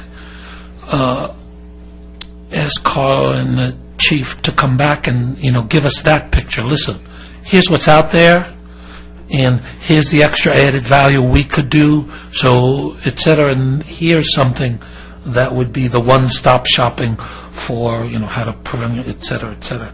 Maybe that's the real thing we're looking for, rather than just, and I think it is, rather than just the reports, the research.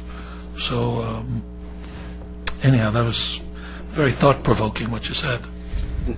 That's kind of where I'm at. I don't, we'll probably, we might have some difference of opinion on what should be on there, and we can have that, discussion, things like that. But again, we've got the month-to-month information right now. Adding this street by street, if we were to add that link, and, forgive me, but I'm not really clear on exactly how that all functions, so maybe you can explain that a little bit. Mr. Mayor, members of the council, if I could interject, actually, Hannah Shenhaintorn is our Director of Management Services and is responsible for the website. She might be able to provide some additional information as to what we're currently doing, whether it's on a discrete neighborhood basis or not, and other things that we can do.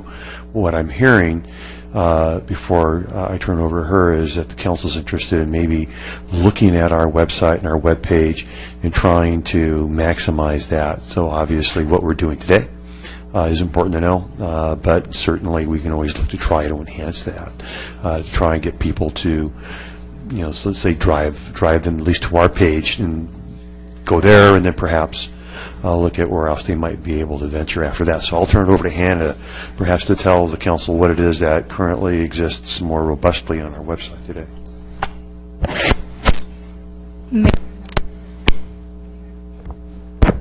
Mayor and members of the City Council, so currently on our crime statistics page on the website, we have the statistics that Mr. Tomaino alluded to, and in addition, at the bottom of the page, we have two links. One takes you directly to the Orange County Sheriff's Department page that Chief Valentine alluded to, with where you can put in the street address, the city, and the zip code. I did compare it to spotcrime.com. They have the general block area. We have it by street, but it's all listed out. There's a direct link on our website. We also have a direct link to the FBI crime statistics that takes you to the page, and you can click into whichever time period you're interested in. And in regards to driving traffic to our website, so one of the approaches we're taking with social media and communicating with our residents is we're trying to go to the platforms that our residents are organically going to, so not trying to get them to make a change, but wherever they are, we're trying to be there and push information out to them. So to that effect, in conjunction with the Orange County Sheriff's Department, Nextdoor recently opened up a special administrator's account that is only eligible to cities to sign up for. So we signed up for that, which gives us access to the, as of December 31st, 45 active Nextdoor neighborhood accounts. So these are, if you're familiar with Nextdoor, these are communities that have been organically generated, usually based within a couple streets, and it currently has 2,100 members for Lake Forest.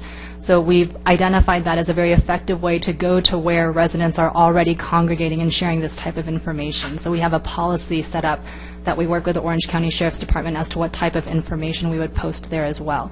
In addition, there's things that we can do on our website to promote certain stories and pull certain stories up closer to the homepage. So we can use additional graphics and design features to kind of draw the eye to that. We could do a campaign push through the leaflet, our e-newsletter, and other areas to give more visibility to that area as well. And what's our hits on the crime stats page? I don't have that at my fingertips, but I can find it down to the page, and also how many people are searching for those search terms as well. So I can provide that in an update. Yeah, I think that it becomes a marketing thing, which is great that you're on the website side and also the PIO and working with all the social media, so you're kind of the one-stop shop here.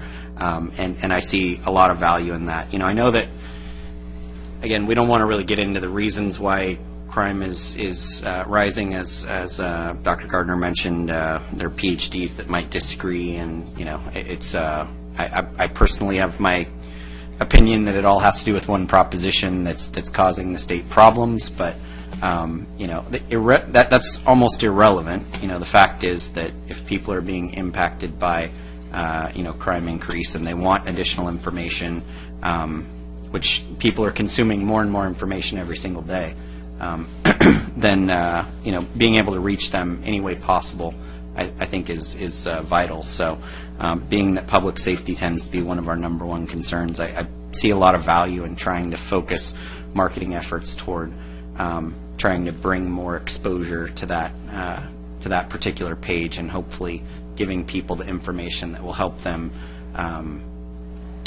be able to basically prepare themselves for things that might be going on in their neighborhood. Know ahead of time kind of how things are working there. Again, it's all how people are going to consume it. So we can lead to water, right? But we can't force to drink. So it's, again, Dr. Gardner, you brought this up, so I don't know if there's anything specific that you'd like to see more, but knowing that those links are there, I'm wondering if this is more of a marketing issue than anything else. Well, you can. I made a living for a while driving traffic. You can. You can lead a horse to water and make him drink. I wouldn't mind, taking a step back and saying, come back to us with a plan for what exists, what we can link to, and how could we make this a more informative, and do we need to add some stuff like the Part 2 crimes? Although Part 1 crimes are certainly more important, most people are affected by Part 2 crimes, and Part 2 crimes have big economic impacts as well. So they're not irrelevant. So I think, but I don't mind taking a step back and saying, okay, let's, from the point of view of, let's make, how can we get the most bang for the buck? What can we do, and how can we reorient it? Do we need to add anything? Maybe it would end up being just a page of links with some descriptive stuff. Well, maybe we'd need to add something. I don't think I could make a judgment from now, but I wouldn't mind, if they took our concerns and our issues and came back and said, okay, why don't we'll add this, and we'll do that, and we'll do that, and then we'll go ahead and we could do user surveys. Everybody who pops onto that page could get a user survey, like a Survey Monkey, and says, what would you like to have seen here? Would you like this, that? So there's a lot of things we could do to make that more useful. But I'm inclined to say I don't mind that being a major effort, because that's public safety. We're the city council. If we could invent a way of getting more people involved in that, and somehow getting more activations in neighborhood watches. Sometimes those neighborhood watches, they got 5 people there. They don't. How can we drive more people to neighborhood watches, and how can we get the whole thing done? And maybe driving them, one way is to give them information that the burglaries are up in this neighborhood by 15%. You better get your butts over here and find out how to stop that. So, I'd rather than keep this down this road, go back and say, okay, come back to us and give us your best idea how we can make a major impact in this area. Yeah, and you have my support there. I think that if we were to create any type of new applications, new programs, first of all, we wouldn't do it very well, because that's not who we are as a municipality, as a city. Second, there's just great resources out there that we can already utilize. I mean, we'd end up spending a lot of money trying to create these things. So I think something like that could work at a strong marketing push, and giving the staff just some direction here to come back with us along those lines. I think that makes a lot of sense. And again, that's really what we're trying to accomplish here. I hate reports. I absolutely abhor reports. I like to have information that I can act on, but reports seem so formal to me, and so I hate them in my own business. We've talked about KPIs and all those sorts of things, and that's the way I like to do things, is look at at specific numbers, look at trends, and figure out, is this something I need to dig deeper into or not? And that's what I do in my own business all the time. And so I like that particular direction. I think that we're on the same page there, and I don't know, what would be the best way of going about this. It is an agenda item. Do we need a motion, or can we just give you direction since we're asking to come back with And Mr. Mayor, members of the council, given the conversation that we're hearing, let me suggest a couple of things, I suppose, but particularly, for the staff to spend some time, I think, documenting what it is that we have. So we've had a conversation here, but we can perhaps give you some of the statistics you're looking for, like how many hits are we getting on a particular page. We can put a lot of that together fundamentally, but what I would suggest that we end up really doing also, though, is given the magnitude of what I'm hearing, is that we're really looking at an evaluation of our marketing and our website and trying to make this really perhaps the cornerstone of it. It might have budgetary implications. Don't know that yet as to what we might be doing. I'm hearing the council is certainly supportive of that, perhaps. It might be best to give the staff some time based on what we heard, but to come back, because we're not that far off from starting to do budget workshops, that we come back looking at some type of initiative that might be part of the goals and objectives that we have for fiscal year 16-17, to have a product that is more robust and is fulfilling sort of the conversation, the direction that we are hearing here this evening. So it might be a couple of steps, and we can feed some of that to you. But I would suggest that whatever we're going to do, we want to do it well. And that needs to be updated regularly. People get tired when they go to the same website and all they see is the same page all the time, so they stop going. So I know that Hannah's working hard to ensure that our marketing is much more robust. We've put major effort into social media. That we'll come back to you with some thoughts about that at the budget time as maybe one of the initiatives in her department in conjunction with what we would do in police services. So I don't know if you can find a motion in that, but fundamentally it would be ask us to come back at mid-year with an initiative for fiscal year 16-17, and that we would provide some additional data to you on a go-forward basis after we've done some additional analysis based on what we heard here this evening. We'll just send that to you in updates. Okay. I don't want to usurp this issue from me. It was something that you brought up, so does that sound No, the only thing I'd ask is that it come back enough in time before the budget talks, because I don't want to have to tweak it in the middle of the budget talks when the budget talks are already so time consuming. So if it came to us earlier than the budget talks, so we could tweak it then and then throw it into the budget talks. Certainly we can try to do that. Let's see what it is that we're able to put together and how quickly we can do it. Yeah, and even if it's not finished, though, at least... Right. We could give you some preliminary, so you'd have some grounding in it before we got there. But clearly, whatever you're doing might turn out to be a 16-17 budget initiative if it has major implications for staff time as well as any costs that we might have. So we can do it both ways.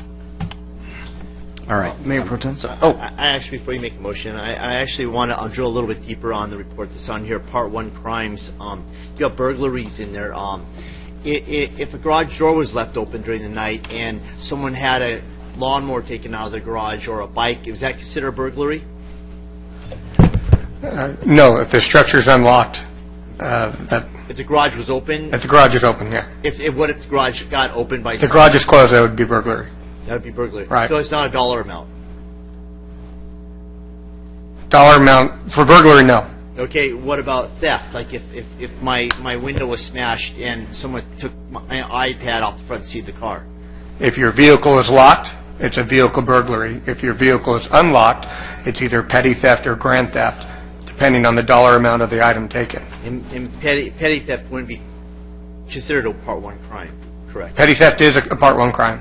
Petty theft is a Part 1 Yes. crime? So all those kind of stuff? All larceny and theft is a Part 1 crime. Great, that was my question. Thank you so much for clarification. Now, I'll support any motion out there because I think that we need to have our ears to the ground and know what's going on, so thank you. So my motion is just that you'll come back to us with some ideas on what we might be looking at from a budget perspective, and trying to put together a more robust marketing plan, and how a web page might look that can direct residents to the information they're asking for, and slightly before we go into our budget workshop, just so that we've got something to work with. We're not trying to work through the nuts and bolts of it in the midst of the budget workshop. Yeah, and what we might add, just in case, so it's not just simply a set of links, but let them consider we might add something as well. And I'll second that with the caveat identifying, is that 25 additional hours plus whatever hours already installed? I mean, it says 5 to 10 additional hours. Is that monthly hours, weekly hours? Actually, I appreciate the second. I think what we're talking about has deviated pretty significantly from what's on that sheet, so I think the hours are almost irrelevant at this point. That wasn't a question to add into that. It's just, I wanted to know that on top of making my second. What are those hours monthly? 5 to 10 additional hours? Again, I think that part really doesn't even pertain anymore. My second, I just was curious. Well, I know. I'm just saying they don't even know how many hours because they're still trying to figure that out. So that part's almost irrelevant at this point. And just for clarification, I'll fold in to my motion the comments that Dr. Gardner mentioned. So not just links, but looking at all the. So what else can we do beyond just links? Yes, I think we sort of understood that was maybe where you were going, based on the totality of your conversation. Yeah, I just wanted to make sure I folded that in so it was clear. We have a motion second, and just brief discussion. I was just going to mention that I think that's a great idea. I think to just piggyback on what you were saying, the graphical, so maps, those types of things I think are a lot more interesting than a table or, a statistic that's just kind of off on its own. So with that, if there's any other discussion, council members, please cast your vote. That motion carries unanimously. And on to agenda item 12. Agenda item 12, discussion and possible action regarding potential quarterly pet day events, submitted by Director of Community Services. Mr. Mayor, members of the City Council, again, this is placed on the agenda at the request and direction of the City Council. The staff's provided you some very preliminary information. We have nothing further to add quite at this moment, but we'd be glad to answer any questions that you might have. That was my item as well, and let me back up just slightly. Pet events, we used to have pet event days. Pet event days, now that we have a dog park, are a good thing. Other cities have them. They're very successful. We had 2, I think, maybe 3, back about 10 years ago or so, and they bring the animal, people come out there, there's resources for them, all kinds of people who sell veterinarian stuff and supplies.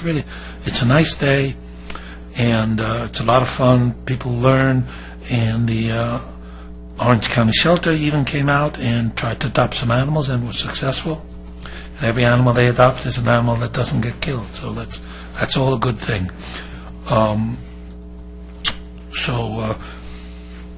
And I know the county is going to have a pet day. They're taking our sports field for pet day. God bless them.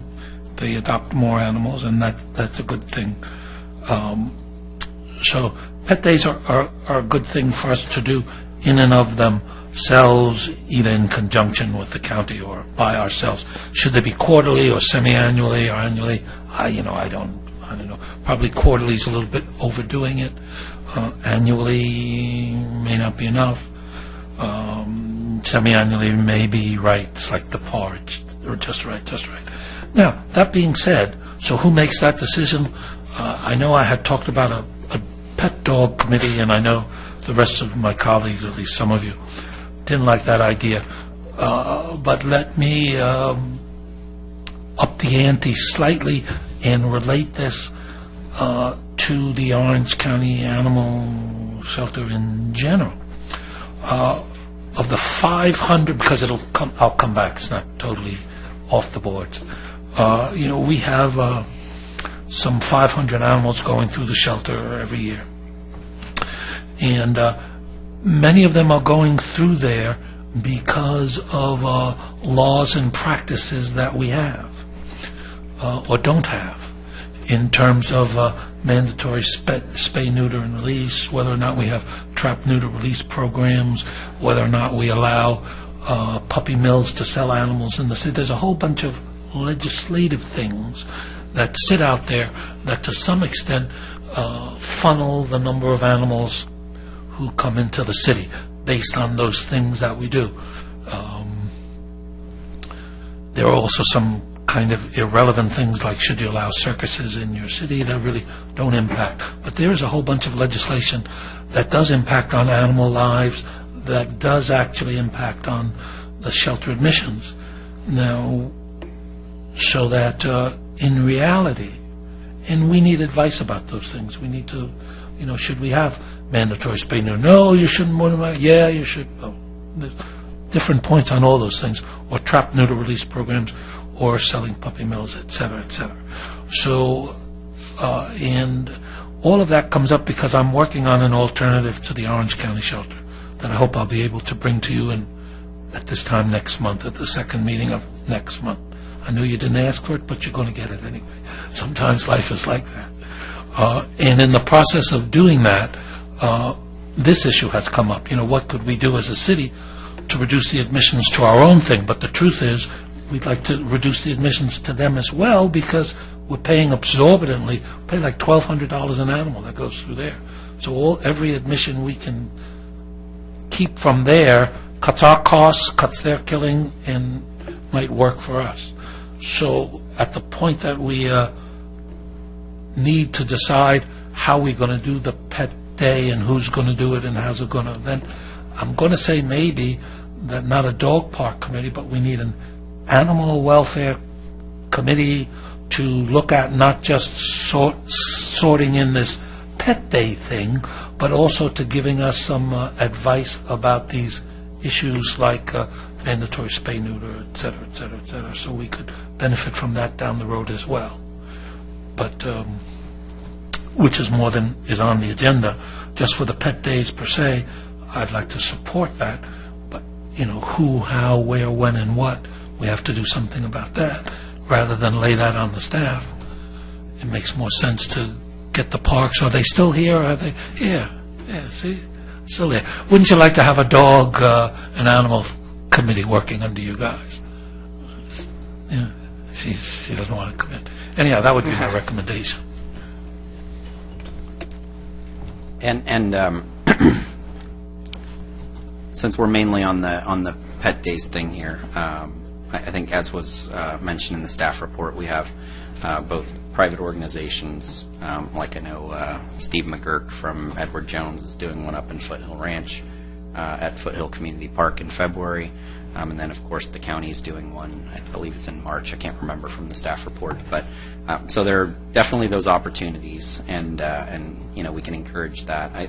So personally, from a city perspective, I'm probably not in the just right. I'm more on the annual side. I think there's some value there. We don't know whether the county is going to do it annually. It just happened to pop up this year. So there's some budget implications to that. I'm not sure exactly how much, being that we've got one in February and one in March already. I think that if we put this again as part of our budget discussion, it would probably make sense just to look at it from a financial perspective. And then, again, my personal opinion right now is just annual, but we could have that full discussion when we're discussing it at the budget level. And if a majority will go with the semi-annual, I'd be fine with that.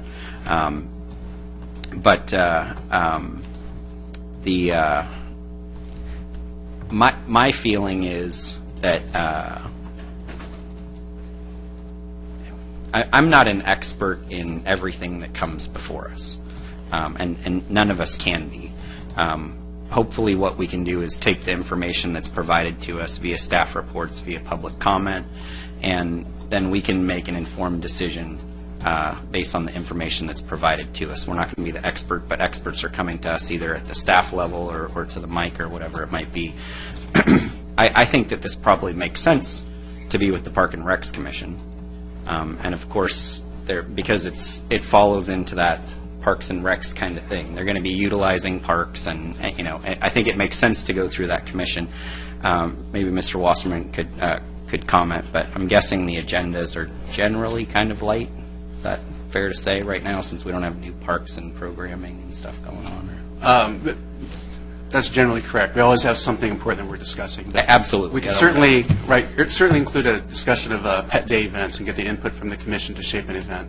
Yeah, and so that's kind of how I would view it. I mean, I think that coming through the commission, experts, people in the community that might want to talk about the specifics, that might be a great forum for it, where they probably would have more of the ability to spend an hour or longer if they needed to on a topic like that, where for us it's not that we wouldn't want to, but we've got a lot of complex issues that are coming at us from time to time, and so that seems to make the most sense to me. So that's kind of where I'm at right now. I think it would make sense to have a discussion about the pet days at the budget time frame, and then also trying to delegate the specifics of how that all might work, how that would function, some of the, whether it's booths or who we invite, or how it all works, things like that.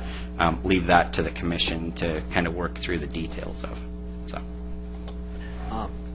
Mr. Mayor, I think it's a great idea. I participated in the ones in 2009 and 2010 with my dogs at Pittsburgh Park, and it was a fabulous turnout of our community, and to see so many dogs going home with new families was a joy to my eyes. And there's been this discussion about whether we stay with the animal control services or not, but I think the ultimate goal for all of us is to try to help dogs not end in the demise, and I think that them staying at the shelter would, most dogs, end in demise, and so getting them an opportunity to get out with the community, I think opening up our community to that would be a great thing. And I think the Park and Recs Commission, along with Scott, I think that you guys know what parks are in use and when AYSO is not playing soccer at the sports park where that would be utilized, or Pittsburgh Park where we have parking along Pittsburgh Drive, and it was a huge turnout. I mean, I really was shocked by how many people actually showed up and how many dogs were penned up there and running around, and it was just a marvelous day. And so I'm looking forward to it again. I'm excited about the opportunity to have in Lake Forest open up a pet day again. So I too will. So has that been made into a motion, or do you guys have enough information to put that on bring it back for budget workshop? Well, and let me just jump in too. Can I just please. a comment before that question? I'm open to being at the parks. Maybe staff would have a recommendation that staff would have another idea. I'm open to that too. So, if I think I would lean toward Councilman Robinson, either 6 months or a year. I probably would lean to the year, but could be swayed the other way. So, no, I'd go along with start with a year. If it's so successful, talk about some of the. Let's at least get 1 year and then go from there. I think that's a better idea. Part of the budget discussion. So, I guess I'll attempt at a motion here to during the budget time frame to come back to the council with proposals on this pet expo. I'm sorry, the pet day. Hold on. Yes, I think the idea was to give it to the Parks and Recreation Commission to have them bring it back for the budget.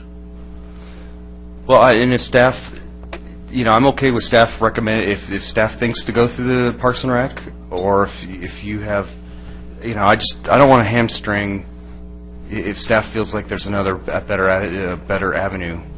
Well, but let me just interject, and feel free to continue your motion if you desire to afterward. But my thought would be that we give budget guidance and general direction during the budget workshop. So we define what that budget is, we give general direction to the Park and Rec Commission for an annual pet day, and then let them work out all the specifics from there. So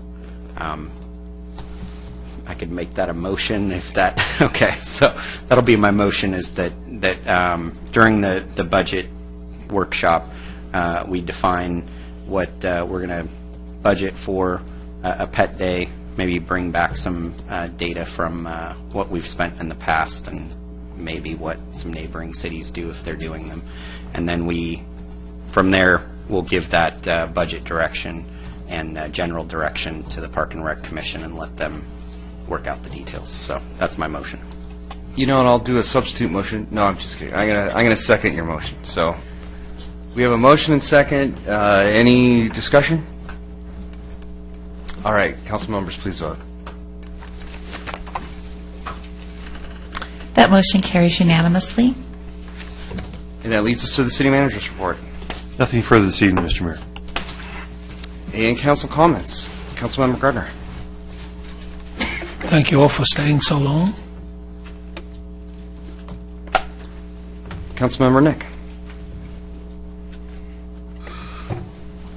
Although there are not that many people left, I must say this. I am an alcohol retailer. I have a business and I sell alcohol. 14 years, nearly 15 years maybe, millions of cans and bottles and 18 packs and 24 packs. Not even one violation. Why? Because if you're under 35 years of age and it's your first time at the store, or it could be your millionth time at the store, if you are not recognized and if you have not been ID'd before and you look under 35, we ID you. That said, that was not the case here. If the slightest scent of alcohol is felt on your breath, on your clothes, we do not sell you. It's against the law. I don't care who you are. I don't care that in 2012 you distributed flyers for me, for which you in fact got paid. And I will never override my attendant. So you can call me on my cell phone. That will not result in anything. Now, you can hold a grudge against me, and for 2 years, come to this podium every once in a while and say what is untrue. You're just wasting everybody's time. And me addressing you is wasting everybody's time. So, to that end, I will end it here as far as that particular 3-minute address. There was a lot to it, a lot more than you can ascertain for yourself by just being here tonight. It has a 2.5 year history. That said, one of my colleagues on my left likes to call himself David Cooper, LF Truth. This gentleman has been writing about me to you name it, and they have complained about me. Nothing has come to fruition for them yet. They found out that my certificate, my ethics certificate, which is really something very, very standard and nominal, has expired. It's as if you have some Blockbuster membership card in your wallet expired. But I shouldn't say that. It's a state regulation, so I shouldn't disparage it. But it's not the end of the day. The city clerk had sent me an email, had notified me promptly. Unfortunately, that link that she sent me was not operational, so I went to the state's website and I inadvertently took another test. I should have taken a test for local officials. I took a test for state officials. Essentially the same thing. If anything, the state test probably is tougher because it's more comprehensive. I was told that the test was wrong. So I tried to take the local test. I answered all questions in 18 minutes, and I aced it. 100% the questions were correct. I printed the certificate. It read that I accomplished it in 18 minutes. And then I realized it would be void because I'm supposed to at least take 2 hours doing it. Stupid. I mean, if I can take it, if I can take a test in 18 minutes and ace it, why does the computer have to keep me logged in for 2 hours? It doesn't make sense, does it? So that's where I am. I just need to literally find 2 hours whereby I have nothing better to do to sit and take my time and take 2-3 minutes for every simple question. And these questions are no-brainer. I mean, they're just, you don't even have to think to answer. They're just no-brainers. So that's as far as the ethics violation. It's not a violation. Not yet. I'll take care of it. That's as far as what you heard. So, having said that, I wish you all a great evening and the best in life. Thank you. Councilman Robinson. I attended an Orange County Fire Authority meeting, a special session earlier this month, and there wasn't any public action. Everything was done in closed session, but just wanted to let you know that I attended that. So, thanks. Mayor Pro Tem Voights.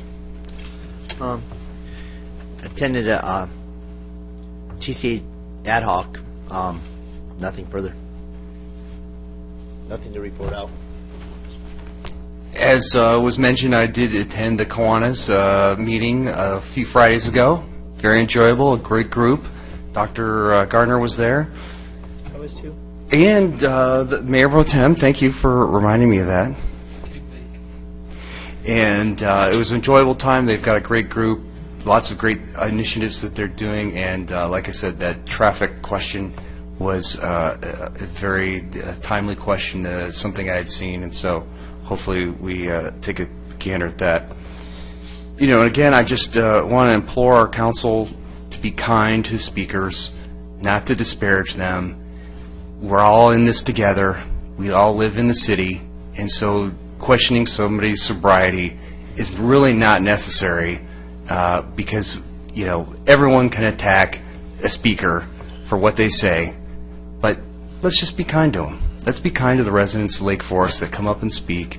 It encourages public input, and it allows folks, and it might be funny to you, but, you know, again, when someone's speaking, being courteous and not laughing at them and ridiculing them, I think is a great thing. So with that, this meeting is adjourned.